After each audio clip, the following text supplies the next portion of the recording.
What's going on, everyone? It's your brother, your uncle, your favorite realtor's favorite realtor, Marvin Orieh, and I am coming to you with another installment of the Blueprint podcast. I'm very, very excited for today's conversation. I am talking with my guest, Mr. Jose Meija, and we are going to walk through about 30 to 45 minutes of what's working, what's not working in today's market, what agents are missing out on as far as opportunities that are out there, and then ultimately the power of having a physical office space with a cloud-based brokerage. So I'm excited to talk about that. But Mr. Jose, how are you today, sir?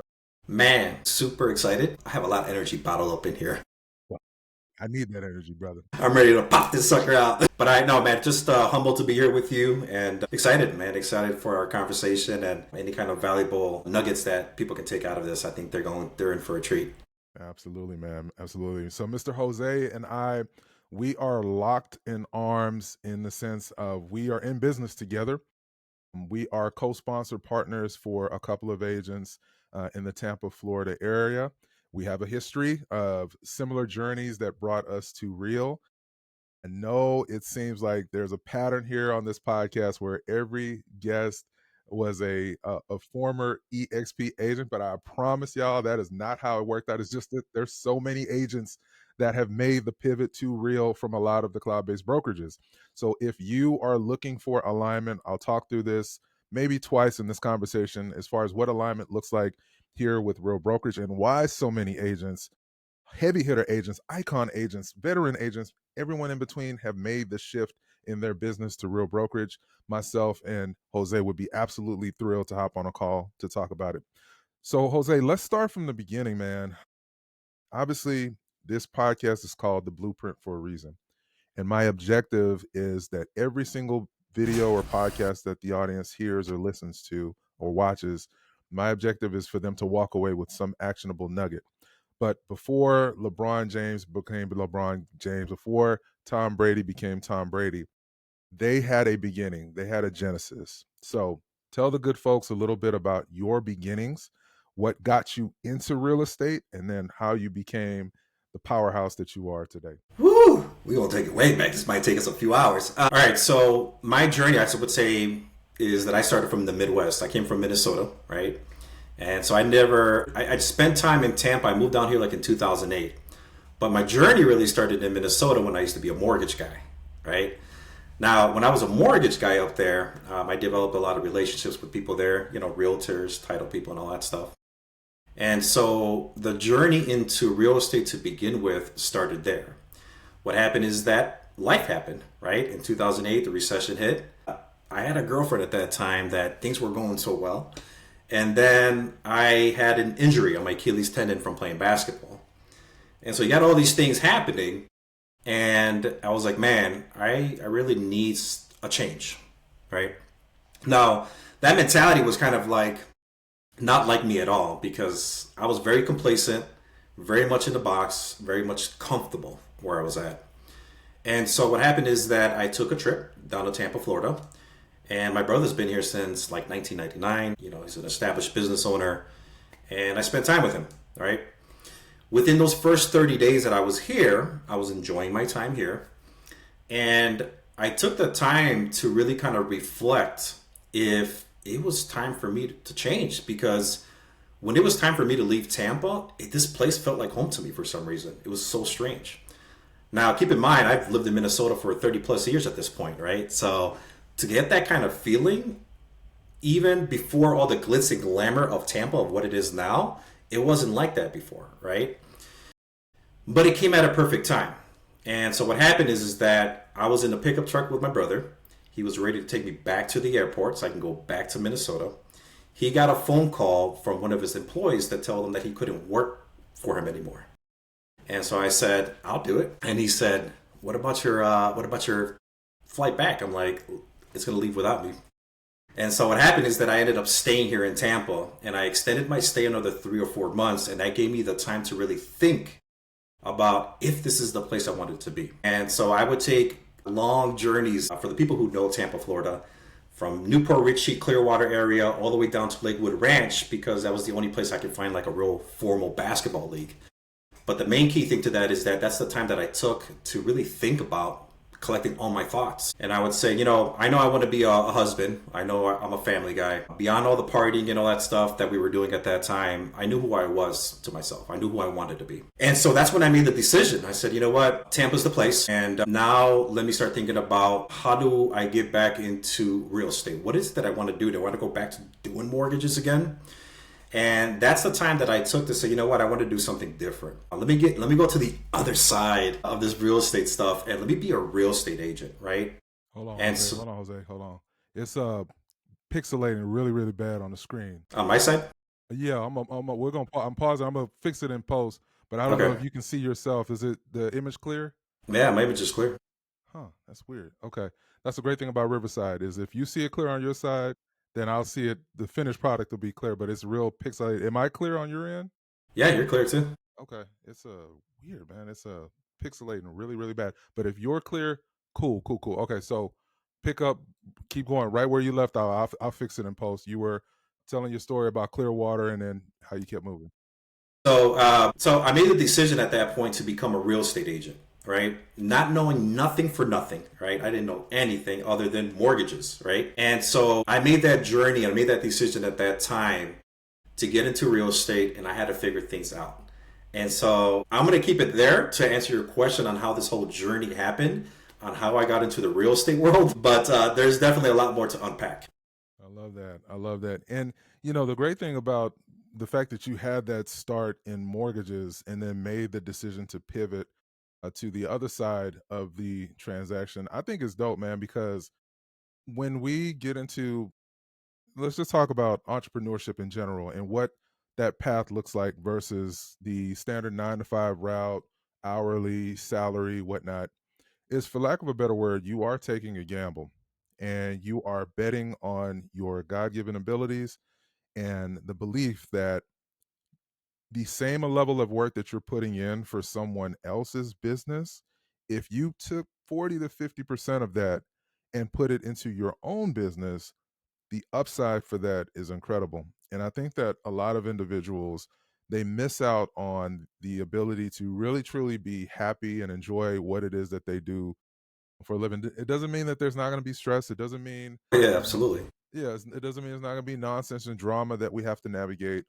But man, I'll tell you, Jose, and I know you agree, when you build something from the mud, for a relative word, I'm an 80s baby, so we talk about getting it out of the mud. But when you start from zero and build something that you put it together, no one else could have done it but you, even though you got splinters and you're bleeding a little bit, but you built that thing. I'm using my IKEA trauma is what I'm talking about right now.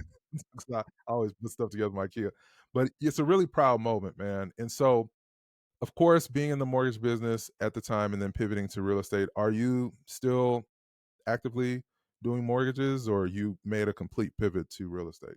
I actually just recently got my mortgage license again, and I'm not full throttle into it yet, but I don't need to be. I don't really need to rush into it either. But there's a desire there as well. So, how to run both businesses successfully is something that I'm going to take the time to kind of evaluate, just to make sure business life and personal life still stays balanced. I love that. And one of the cool things, of course, being real estate agents here with Real Brokerage and having a mortgage license is that you can offload that responsibility, but still get paid on the loan side of things through our lender partners at One Real Mortgage. And we can talk about that for anyone that has a real estate license and an MLO license and they want to leverage Oh, both, yeah. as I'm sure you do, even though you may not be directly involved, you still get paid Yeah, absolutely. on that side of things. And I think that's powerful. So, Jose, you're here with Real Brokerage. We'll talk about how you got here to Real Brokerage shortly. But have you worked at any other brokerages prior to your time here at Real? And what was that experience like? I think that I've been through one, two, three, four, five brokerages since joining Real. And to kind of give you the quick snapshot of that, I joined the first company trying to figure things out, right? No guidance at all. Just who can I stick to, learn something, right? And I couldn't find that person to stick to. And I didn't understand at that time that, people are running their own businesses, so they can't really hold your hand either, right? And I tried to figure it out and I gave up. I said, you know what?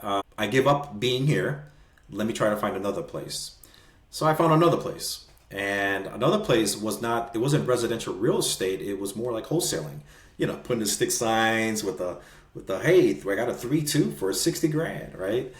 And I was just trying to figure out where's my identity, right? In real estate. And I remember having a conversation with the guy who was the broker there. He was from Iowa, real nice dude, Greg. And I sat down with him and he heard me speaking over the phone to somebody before. And he was like, Jose, he goes, come to my office. And he goes in and he goes, hey man, he goes, you speak super professional.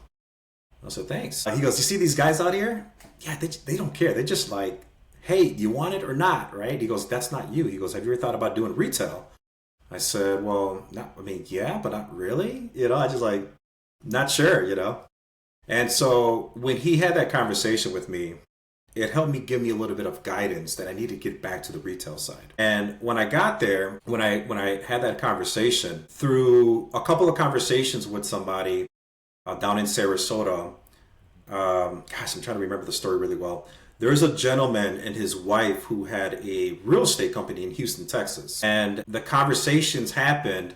And when I got on the phone with him and I hit it off immediately. And what ended up happening is that I became their first agent here in Florida for them. Wow. And they saw me hustling and bustling for about 6 months. And they said, hey, let's go start planting seeds over there because we got someone over there hustling and bustling. So they moved over here temporarily. They got an apartment and started building up an office here. And I stayed with that company for about 8 years. Okay, and that's where I really kind of learned a lot about personalities with realtors, Yeah. veterans, rookies, everyone in between. I learned a lot about CRMs, lead management, lead organization, follow-up, the psychology of having a thorough sales process and being intentional. And so I learned a lot in that brokerage. When I left there, I left because I knew I was evolving and growing, and I felt like I couldn't grow anymore. And so I was looking for something new. And it felt kind of strange because I never flirted with other companies to figure out what they offer. I always stayed loyal to that company, which was good. They never gave me reason not to be loyal, right? And so when I started talking to these other companies, I told all of them on purpose that I was looking just to look, but I wasn't making a move for another year. I did that on purpose because I wanted to turn them off. And the reason why is because I wasn't going to another company to look for leads. I was going there to find relationship. And what I meant by that is relationship authentically. Like, I didn't care how small you were or how big you were. I was going to build something with you as a partner, regardless. Whatever that meant, right? I didn't even know what that meant at that time. I just knew I wanted to rub elbows to elbows with somebody. And so I met a lot of good people. And within that time of looking, I heard about EXP. And now, when I heard about it, I don't mean that they came looking for me. I actually went go looking for them. Because at that time, it was still under 7,000 agents in Tampa, right? And so I forgot what I did. I searched, found somebody, and I thought this guy was like the broker of EXP, like the traditional model. You have an office. And so I messaged the guy. I said, hey, are you the right person to talk to about EXP? And of course, he says yes. Me not knowing about this whole sponsoring and recruiting and all this good stuff. So I chatted with him and he said, hey, come to this meeting. So I went to the meeting. I was the first one there. And then I started seeing people trickle into this conference room. And there was about 12 or 15 of us there. And I had my arms crossed like this. And I'm just watching the screen at their presentation. I'm just kind of waiting. And about 20 minutes in, something hit me and my mind started racing like 120 miles per hour. And I knew there was something different about this type of business model. And so immediately when I left there, I went back to everyone that I talked to and I said, let me go revisit these conversations with everyone else. And it didn't give me the same feeling that it did with having this new business model. Okay. And so for me, this cloud brokerage type of business model was a new thing that I knew was going to be different.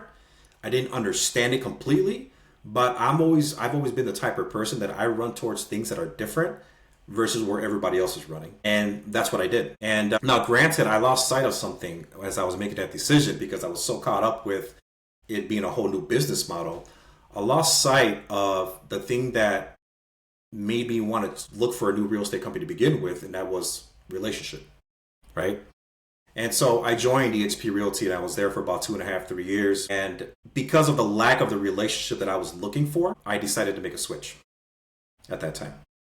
Now, would you say it was the lack of the relationship internally while you were there, maybe with the other agents, or what did you mean ground level in your market, Tampa? What, or was it a mixture of I the two? You know, it's a good question because honestly, I didn't even know the definition of what I was looking for at that time. But I think a lot of it had to do with that I was looking for partnership, I was looking for guidance, I was looking for mentorship because I always knew that I was designed for something different and I needed to evolve. And I didn't feel like I was getting it. Now, some of it was a fault of my own because I didn't put myself out there to really find these relationships either, right? And actually grow and make it something worth of substance, right? But it was locally, it was nationally, it was everything, right? And I think when I came to the realization that that's important to me, right? I went back to everyone that's in my circle to have conversation with them and to have them listen to me and me listen to them. And what happened to me was is that I talked to some really good people and some really good leaders that I respected and that I do respect to this day. But I didn't feel like I was truly aligned to the things that were important to me. And I made that decision at that point to leave EXP for the purpose of going back to EXP 6 months later because they have this whole rule that in order for you to pick a different sponsor, Yep. you got to leave for 6 months, Yep. right? So now, what is this? Number four, I'm leaving EXP to go to 100% brokerage temporarily just to come back to EXP. Okay. So I came back to at the point that I left EXP, I left with the intention of coming back. However, something unexpectedly happened during that time.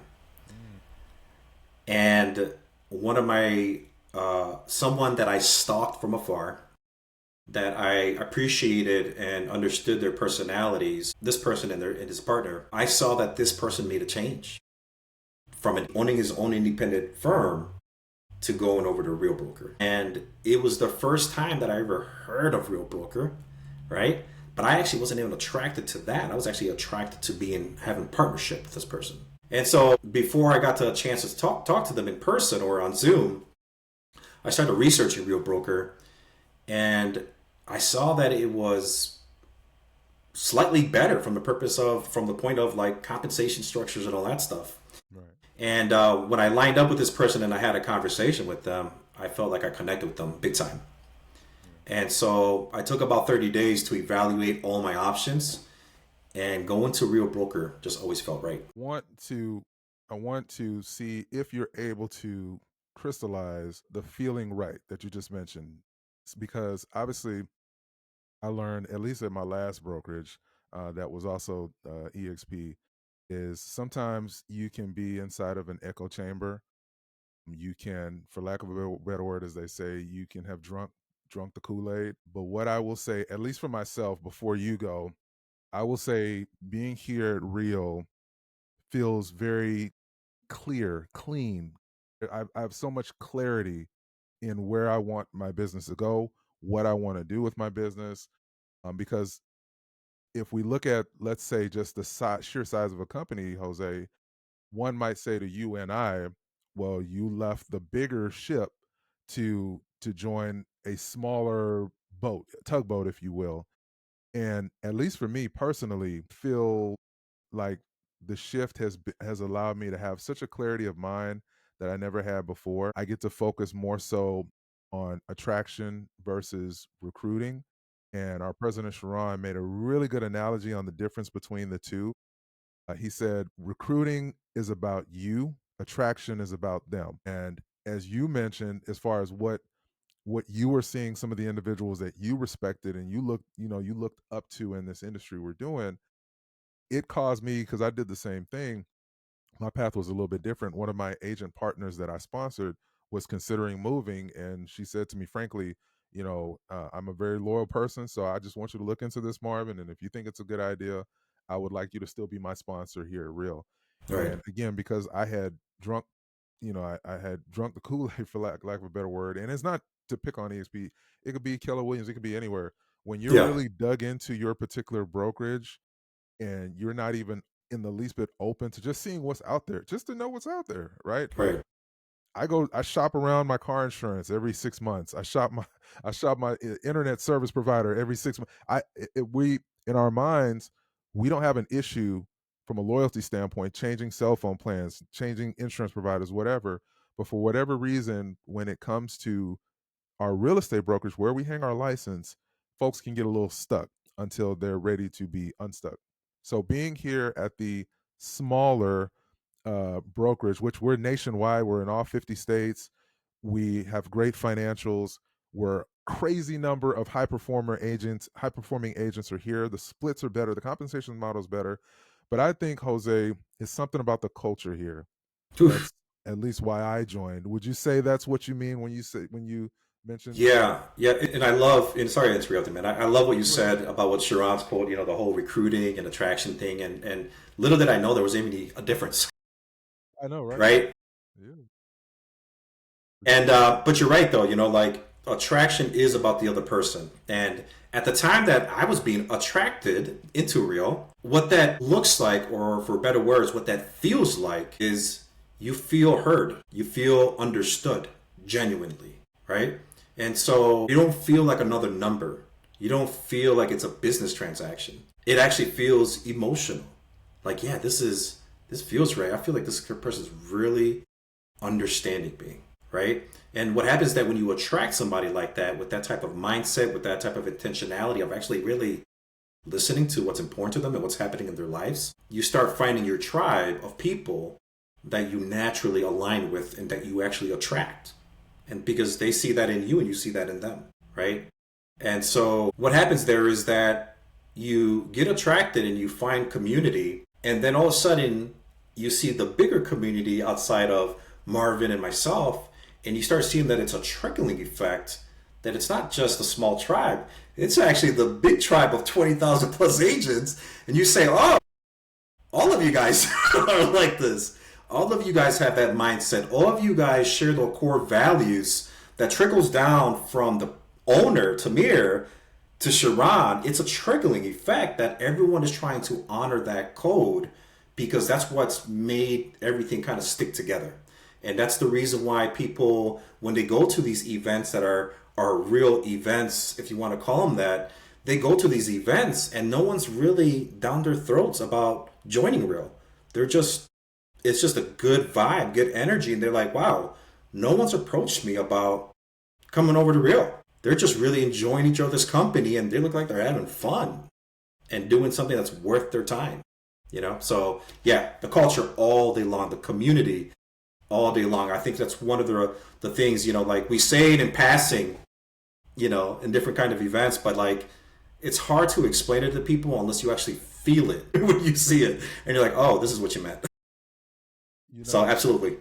one of my favorite movies, Jose, of all time is the movie 300.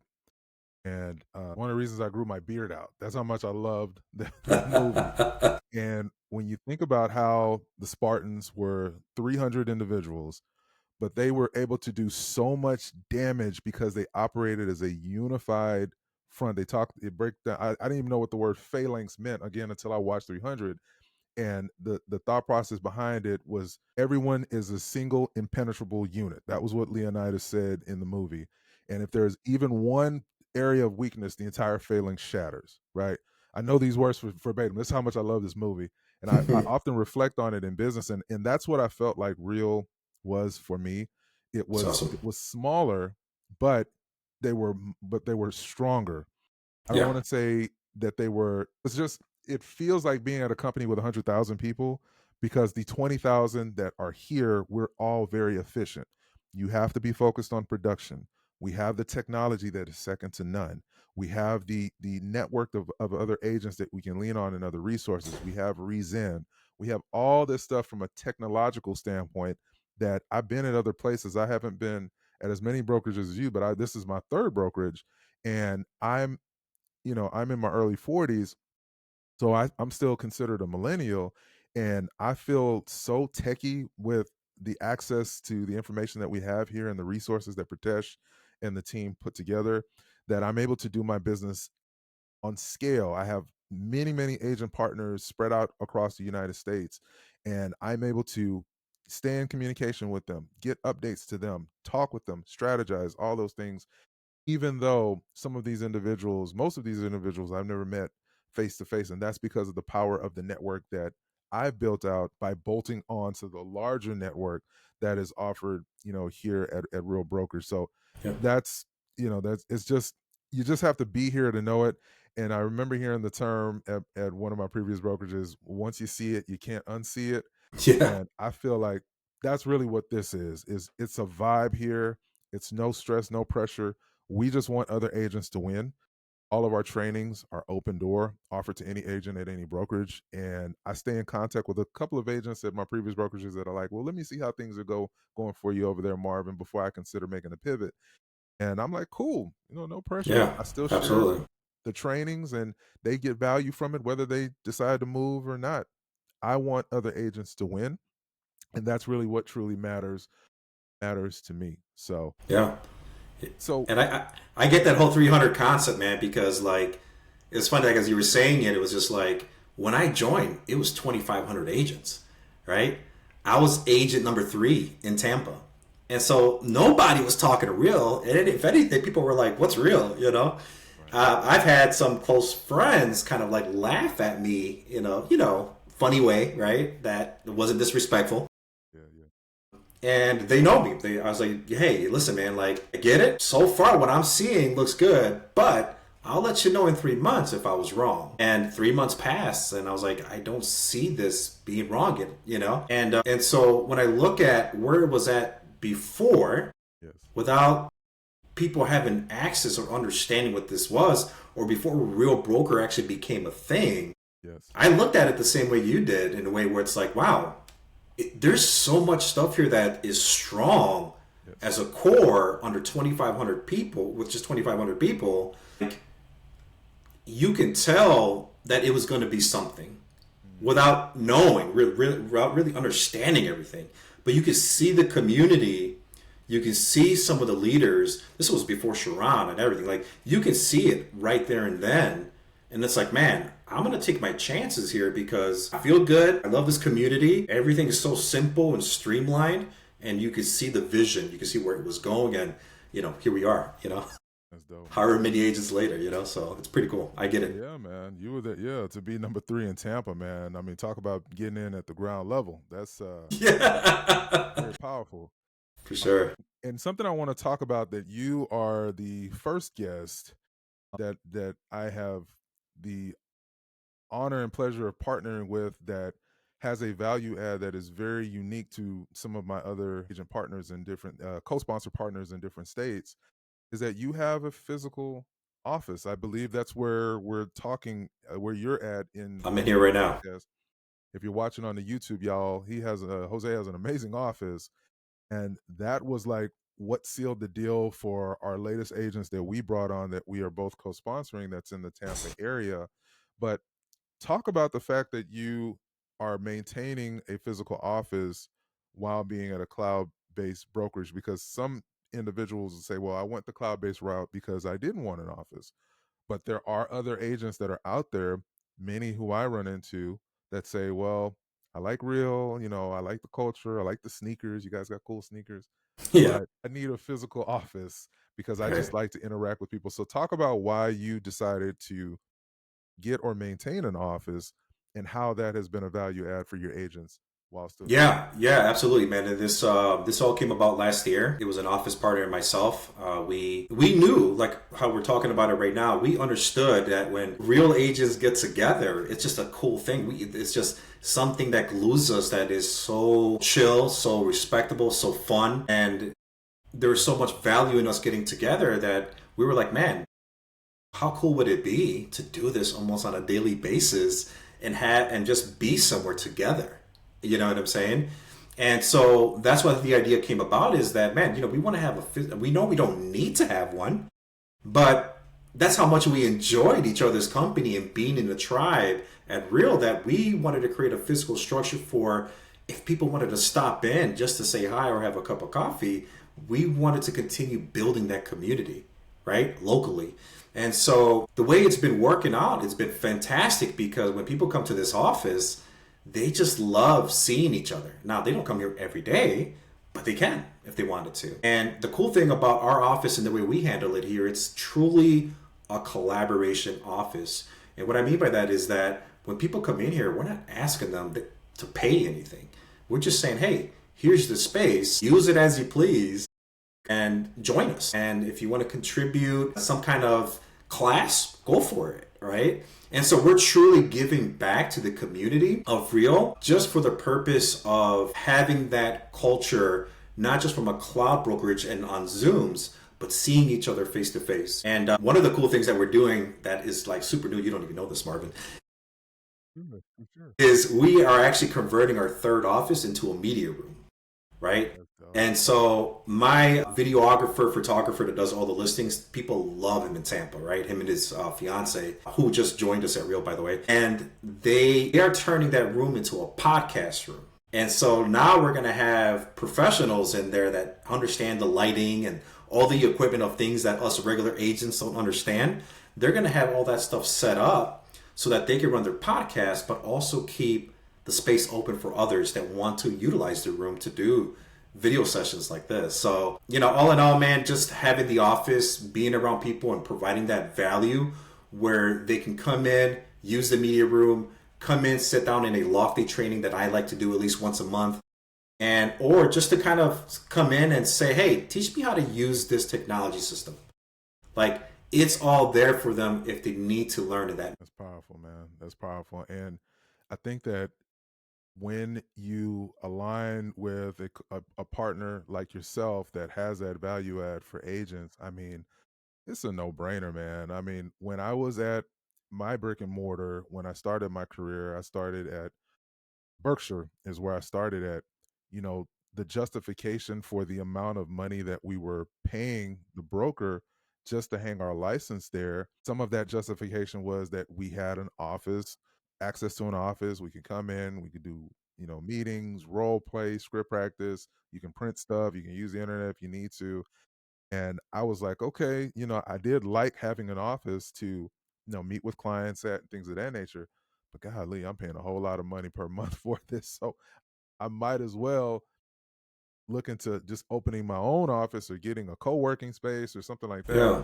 That way I can save on that expense. But the fact that you offer this to your agents as a value add without having to, that you sponsor whatnot, without having to come out of pocket, I think is a win-win-win to be here at Real and be aligned with you, get that to that benefit. And I think that's incredibly dope. Yeah, it's cool, man, because like when someone first joins, and I actually posted this on my Facebook today, man, it was just like, their experience onboarding and how they feel within the first 30 or 60 days is crucial because there could be some things that maybe they just don't grasp online that versus actually doing it in person. And I have agents that we just brought on that come in and we've set time aside to actually walk them through that process. They have the virtual onboarding trainings at Rio and it's awesome. But to hear it again and to hear it in person, Yeah. it's like, okay, now I got it, right? And so, for me, I always have looked at my own experience to say, man, who could have helped me? Who could have guided me the first 30, 60 days for me to blossom? Because that's all it takes. It just takes someone to care, to actually say, hey, if you could just show me for the first 2 weeks, if that's okay. I know your time is valuable. If that's okay, give me the first 30, 60 days and just show me the basics so I know what to do and I can just run off and blossom how I need to blossom. And that is the great thing about, again, the value add, man, that you have. And again, it's one of the reasons every agent that hits me up on here that's in that Tampa and surrounding areas, if you want to know who is my trusted person in the Tampa, Florida surrounding areas, is Jose. It was a no brainer. And I think that, again, as we're going into this new normal, being locked in arms both virtually and physically if it's possible, without having that high overhead and those fees that you have to pay if you want that,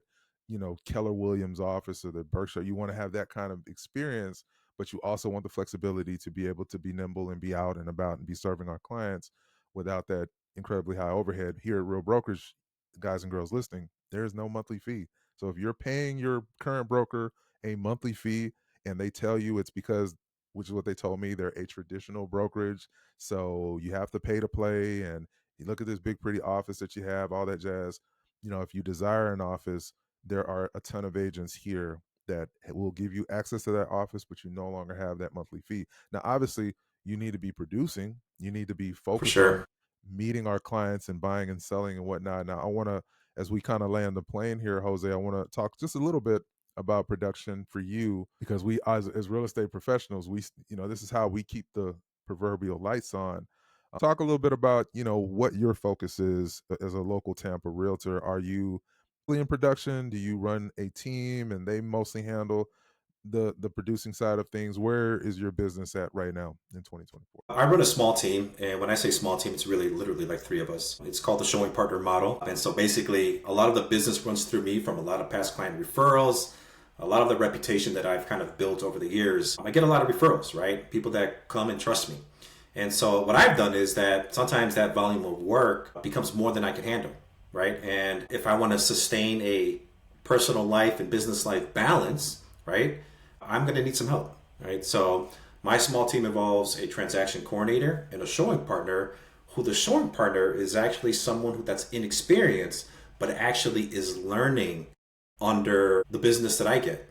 And they're learning the sales process. They're understanding the mentality, the questions to ask, all the good habits of, let's say, you're a rookie going into an NBA and you get an opportunity to learn from LeBron James. And he's taking you, you're going to practice with him every day. You're sharing dinners with him every day, and you're having these meaningful conversations that you otherwise wouldn't have. And so I run my business like that with a showing partner model, because it's beneficial to me, but it's also beneficial to the other person. Love that. I love that. And as we're kind of navigating this new world, I'm noticing a lot of agents that are in production and have done this for a very long time, like you and I. They're kind of straying away, at least some of them, from working with new agents, brand new agents. But you just mentioned, of course, one of your agents being fairly new. With just in regards to the sponsorship option that one has in what I call it alignment and partnership. We don't use the words downlines and uplife. If you're at a brokerage and they use that word, that means you are just a number, as Jose mentioned Yeah. earlier. Yep. But talk about what partnership looks like for you for a new agent, and then talk about what partnership with you, either as part of your team or your network or whatever, for a veteran agent that pretty much knows what they're doing, but they like what you're doing and they want to learn from you. So talk to those two avatars and what that Yeah. experience looks like. I think what it all boils down to is understanding what that person wants for themselves, right? And it's one of those things that I ask, right? When I first meet somebody and they're going to join Real or whatever the case may be, I just ask them, like, what's important to you in life, and how are you trying to get there? Like, where do you want to be? Because that tells me a lot if they're trying to run their own ship, or if they really need to be aligned with somebody so that I can grow and learn from someone, right? And so, typically the newer agent, or the agent that's been around for a year or two, who has tried to find someone that they can shadow, maybe hasn't had that opportunity to find that person, or maybe they found them, but that person who was leading them wasn't really leading them to what they thought it was going to be. So that specific person typically comes in, they're around the environment, and I get an understanding of what they're trying to do. If they're trying to operate individually but still learn from me, there's opportunity there for them, right? And then you got the veteran who wants to blaze their own trail, right? Maybe they just left a mega team that they served, and now they're just ready to do things themselves, right? That person will typically come in, and I'll get to understand what they want, where are they at in their business, where their vulnerabilities are, where their strengths are. And I get an understanding of a whole picture of what serves them best. And I take all my business experience in real estate and I start helping them put the pieces together as to what things are needed, whether it be improvement in the sales process, maybe it's improvement in systems, right? Whatever it is, it's things that I've experienced in the past where it took me years to learn, and I'm able to kind of work with them and collaborate with them and mastermind with them to help them not stumble and put that piece together, however long it may take, so that they can really thrive. I love that. I love that.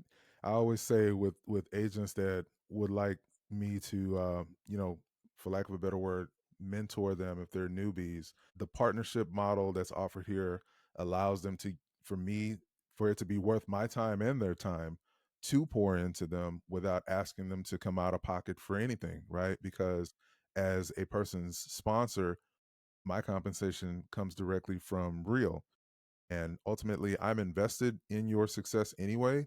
If you shine, I shine, so on and so forth. But at some point, I want that individual, if they're a newbie agent, to build up to a certain point to where they're showing me things and they're doing their own thing and they're building their life and their network and everything that they want to do in their life. And it doesn't, there's no, it's not a transactional deal. It's like we're in alignment, we're in relationship, we're family, for lack of a Right. better word. For as long as you remain with Real, we are family. And I love, love, love, Jose, to see agents that, I've started with them fairly new in their career, and they were trying, they were just looking for someone that could just show them the ropes. No, they Yeah. don't want anyone holding their hand or anything like that. We're all grown. We don't do adult daycares here, but just someone that they could reach out to as a resource for nuance with paperwork, nuance with negotiation. How they would want to know, well, how would I approach this if I were in this situation that they're about to navigate, so they can kind of see the right way to think about a thing. And that's been fun for me. I like working with new agents because, again, the model here is very much, it takes a village. So there are plenty of resources that one folks can plug into in addition to locally connecting and building and strategizing from a local ground level standpoint. But the trainings here, they do all that work for me, man. That I don't. I was a mentor at my previous brokerage, a certified mentor, and it just became very, very taxing and stressful to pour into certain individuals, and they just decided to up and leave, and it had nothing to do with me, Yeah. but Yeah. I get it. because that model took so much out of their pockets, they're like, "Geez, this was the juice wasn't worth the squeeze." And for my veterans, they love partnership with me because they want to get better on video. They want to start a podcast. They want to really tell their story at scale, which is what YouTube does. That's how the majority of the agents find me. I also have a home tour channel that I do, and that's how my buyer and seller clients find me, is through me using the power of video. And I always say it, that YouTube is the only platform that will pay you to advertise your business. No other platform will do that. And if a person wants to get better, get sharper, get faster on YouTube, Facebook, TikTok, anywhere, I know a thing or two about a thing or two in regards to that, and I'm excited to That's be able to awesome. deliver value on that area. So, um, That's awesome. Jose, we're here at the 45-minute mark, man. I want to be incredibly respectful of your time. I want you to tell the good folks how they can get in touch with you. What are the best ways to keep up with what you got going on, and then we'll land the plane. Yeah, I mean, probably the easiest way. I'm all over the place, right? I got a Facebook, Instagram, TikTok, but probably the best place you can find me is on Facebook. And you can easily just search my name. You see it at the bottom of the screen there, Jose Meija. And just come find me because we're always doing things here at the Tampa Collab Hub office, whether it's lofty trainings that we're actually doing this Wednesday. I'm just rolling out one that's in Spanish for the Spanish community. That's And awesome. there's something there forming for the Hispanic community too Okay. that we're starting to drive on. So find me there, guys, because at the end of the day, regardless if you're at Real or if you're not, when I say that I keep an open door, I truly mean it. Right. And so you can direct message me and just, if you have a question because you're not getting guidance, you can ask me and it's okay. You're not expected to switch over to Real just because you're asking me a question. It's okay, you know. Absolutely. It's truly pouring into others and really understanding that that's how the relationship is formed. I love that. I love that. And I'll put, guys and girls listening, I will put all of Jose's contact information. If you want to hop on our calendar to talk about alignment, especially if you are in or around the Tampa area, strongly recommend it. Jose has been a blessing to the team members that we've brought on, and he continues again to add that value in no obligation to do anything. But obviously, if it makes sense to align, go ahead and align. What you waiting Yeah. for? Sometimes you just have to make that leap, and you'll be happy that you did that. And of course, your brother, your uncle, your favorite realtor's favorite realtor got you covered if you're in the Atlanta, Georgia area and want to talk about alignment. But that's the great thing about here at Real. You don't have to pick one person. I loved watching Shark Tank growing up, Jose, and I loved when two sharks got together to do a deal with someone because that meant that that individual was going to get the time and the resources from not one but two professionals that's duly invested in your success. So we'd be happy to have that conversation. Click the link in the first pinned comment of this video and this podcast. And until the next one, this is your brother, your uncle, your favorite realtor's favorite realtor signing off. Appreciate you again, Jose. Thanks, man. All right.